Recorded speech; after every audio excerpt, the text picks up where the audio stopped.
Hoy lo que vamos a aprender es cómo diseñar una encuesta para un estudio por muestreo.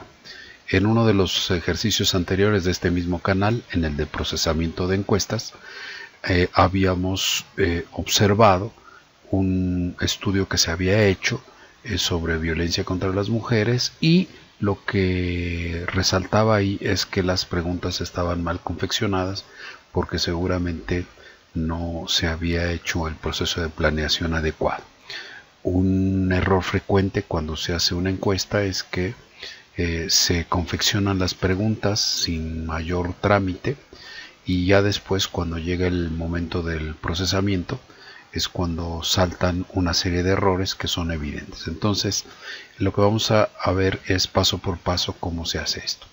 Entonces, lo primero que hay que entender es que toda investigación científica supone una hipótesis. Una hipótesis es una respuesta probable a una interrogante de investigación, pero para confeccionarla lo que se tiene que determinar es cuál es la relación entre las variables. Es decir, una hipótesis lo que expresa es cómo se relaciona una cosa con otra, en este caso variables, y eso es lo que guía un proceso de investigación. En segundo lugar, ¿sí?, ¿qué es una variable?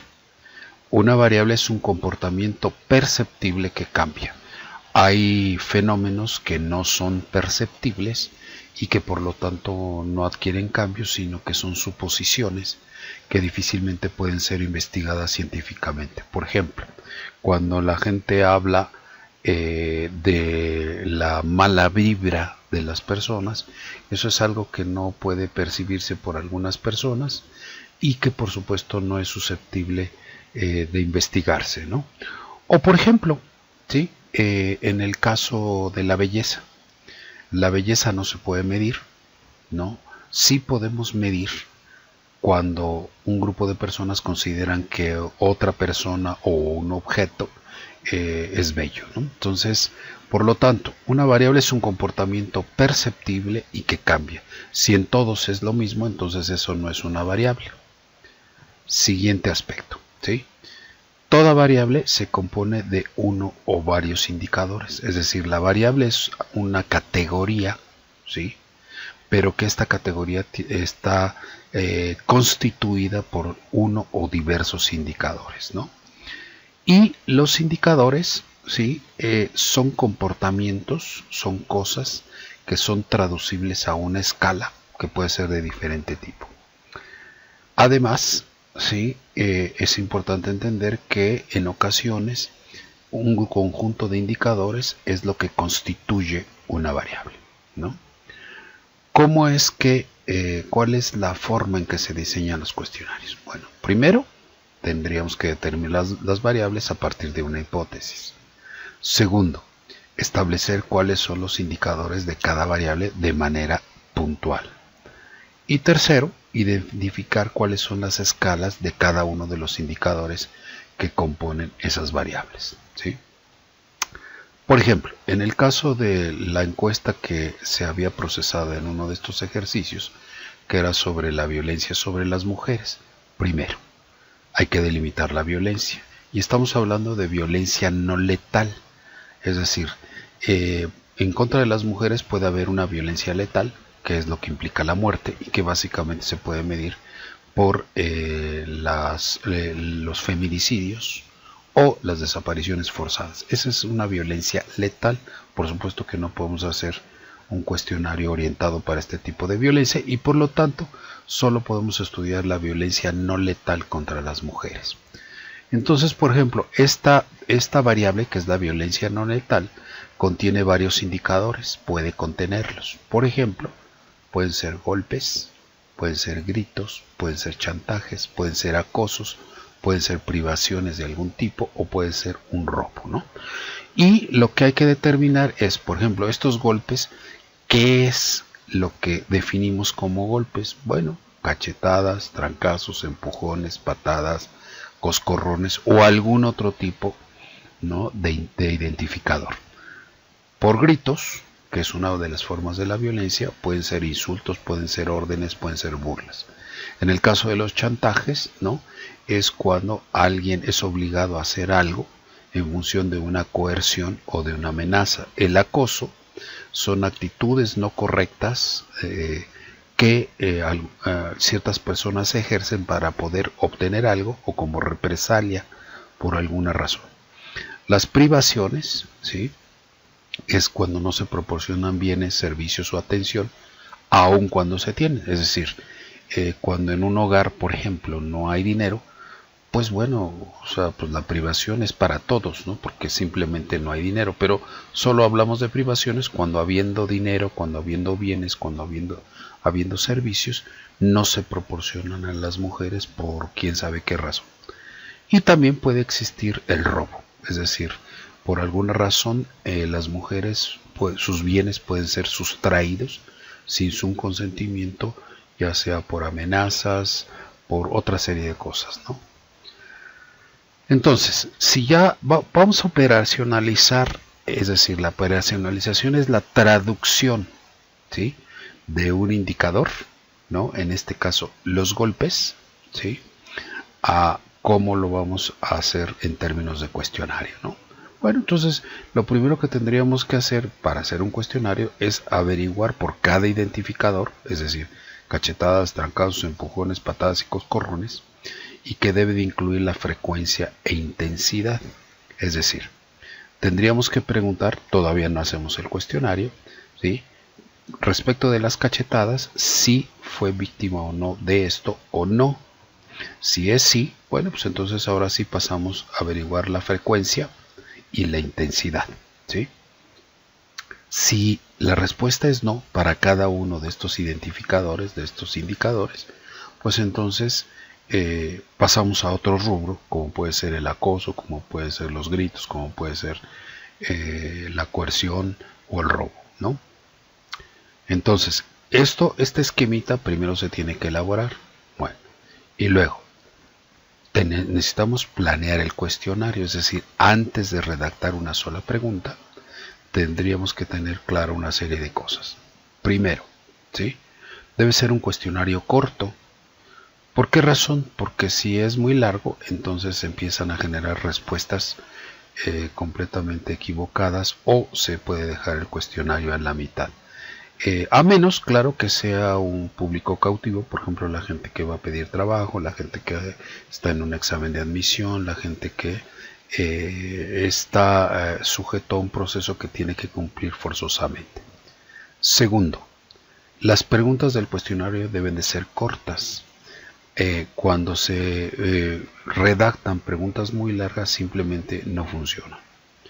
Tercero, el lenguaje que se utiliza para su redacción debe ser un lenguaje simple, que la gente común y corriente, ¿sí?, sin niveles de escolaridad, sea capaz de entender.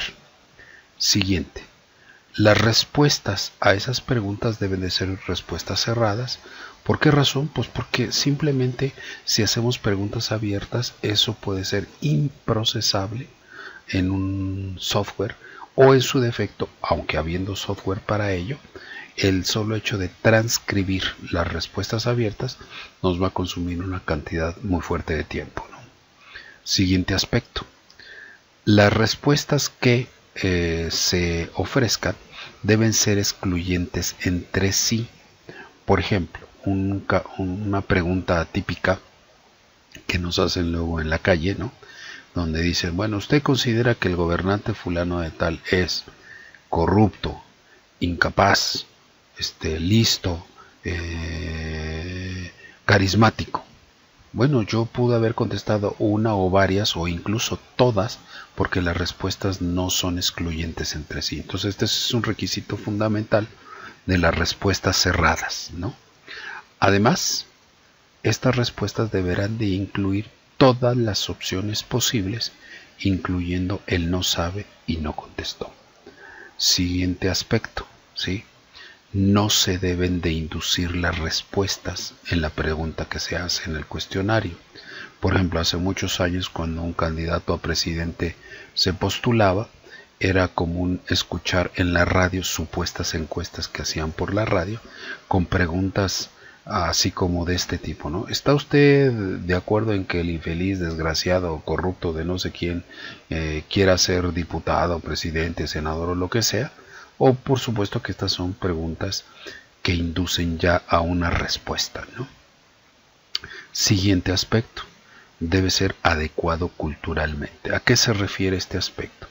Por ejemplo, hay países como México donde lo adecuado es hablar de usted y no de tú. Y hay países donde invariablemente hay que ser de usted. Por ejemplo, en Argentina hay que plantear las preguntas en términos de vos, de vos.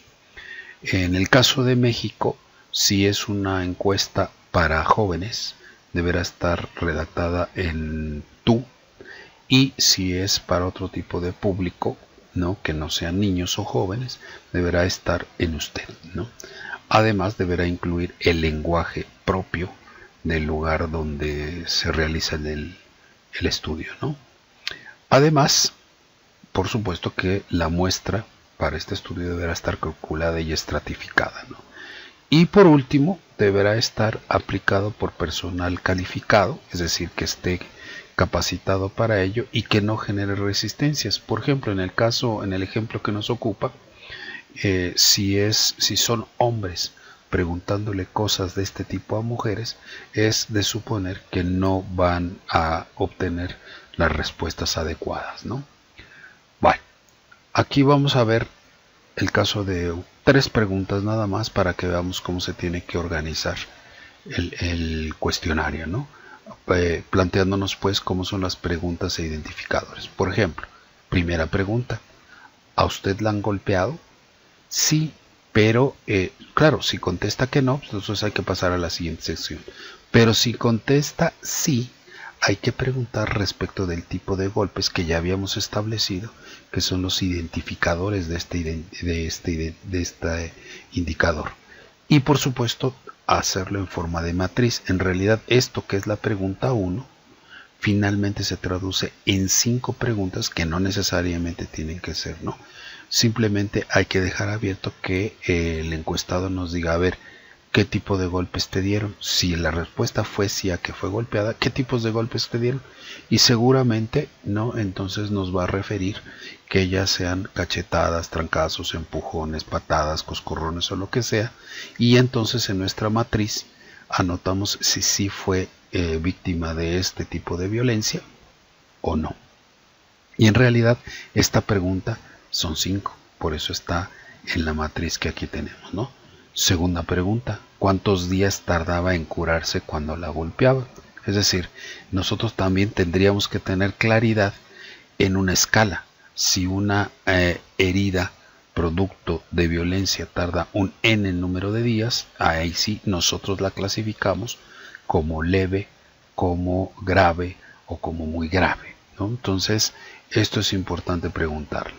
Y después, ¿no?, hay que separar, por ejemplo, quiénes la golpeaban. La pregunta es así, ¿quiénes la golpeaban usted o acostumbraban golpearla? Y en realidad esto se puede traducir en 7, 8 o 9 preguntas, ¿no? Y hay que distinguir entre padres, hermanos, familiares, novio, esposo, pareja o desconocidos. Y entonces en la matriz se anotará quiénes sí y quiénes no, dejando en plena libertad que la encuestada nos indique quiénes fueron los que perpetraron la violencia en contra de ellas. Para averiguar la frecuencia de la violencia, podemos ensayar este tipo de técnicas. Por ejemplo, como no sabemos la frecuencia, entonces podemos intentar una escala que puede ser por meses o en el último año. Entonces, si nosotros preguntamos la frecuencia de la violencia, no va a ser de mucha utilidad, a menos que la desagreguemos, ¿no?, en la siguiente manera, ¿no? La pregunta sería, ¿en el último mes usted ha sido golpeado? Las respuestas posibles pueden ser sí y no. Si nos contesta no, pues entonces ya no pasamos a la siguiente pregunta, ¿no?, si es en un año. Pero si nos contesta sí, entonces nos contestará cuántas veces en un mes habrá sido golpeada, ¿no? Lo mismo con el caso de la escala del año, ¿no? Además, hay otro asunto que es importante entender. Estos son algunos tips que van a permitir no tener muchos problemas a la hora de hacer una encuesta. Primero, hay preguntas en que los encuestados mienten, ¿sí? Particularmente en la edad, el ingreso y el partido político, ¿sí? Normalmente o muchas personas no dicen su edad verdadera, sino la que desean tener. En el caso del ingreso, no declaran por temor a asuntos de tipo hacendario el tipo de ingreso que tienen, la cantidad de ingresos que tienen, ni tampoco directamente el partido político al cual prefieren, ¿no? Por eso, en estos casos, si es que requerimos en una encuesta de este tipo averiguar este tipo de perfil, es mejor hacer preguntas indirectas. Por ejemplo, el año de nacimiento, ¿no? La otra, para inferir el ingreso, le podemos preguntar que algún tipo de bienes que posee. Por ejemplo, cuántas televisiones, cuántos baños tiene su casa, cuántos automóviles tiene, ¿no? Si tiene algún tipo de otros bienes de mayor costo, como puede ser lavadora, refrigerador y demás, ¿no? Y en el caso de las preguntas políticas, ahí lo que podemos preguntarle más bien es cuál partido cree que va a ganar. Sería muy extraño que un ciudadano nos contestara que va a ganar un partido y él votase por otro, ¿no? Si es que esa fuese la pregunta, ¿no? Otra tip que es importante entender es este, ¿no? Para las escalas de los indicadores, ¿sí? Es decir, cuando necesitamos que el encuestado valore algo, lo mejor es utilizar primero una escala numérica de 0 a 10, es decir, decirle al ciudadano, a ver, en una escala de 0 a 10, ¿cómo evalúa usted, por ejemplo, a un político, a una institución, a un servicio, al tipo de educación que da una escuela o lo que sea, ¿no? Y ya una vez que tenemos esa escala de 0 a 100, entonces sí se recodifica. Todos en este país conocemos que, dado que nuestra escala de calificaciones en la escuela es de 0 a 10, sabemos que hasta 6, menos de 6 ya es reprobado, y entre 6 y 7 pues es un poco malo, ¿no? Y ya de 7 en adelante empieza a mejorar la cosa, ¿no? Entonces, un segundo tip es que no se recomienda utilizar la escala de valoración, la que va de muy bueno a pésimo, con regular como en medio, porque normalmente la gente evita comprometer su respuesta, sobre todo ante un extraño, ¿no? Un ejemplo clásico de esto es que si, por ejemplo, una persona conocida nuestra nos pregunta acerca de una película, pero no tenemos mucha confianza con esa persona, entonces le vamos a decir regular, porque no sabemos si esa película le pareció a quien nos preguntó muy buena o muy mala, y entonces, para no equivocarnos y no comprometer nuestra respuesta, entonces por eso tendemos a contestar como regular, ¿no? Entonces, estos tips pueden ser de utilidad para el diseño de las preguntas en una encuesta, ¿no?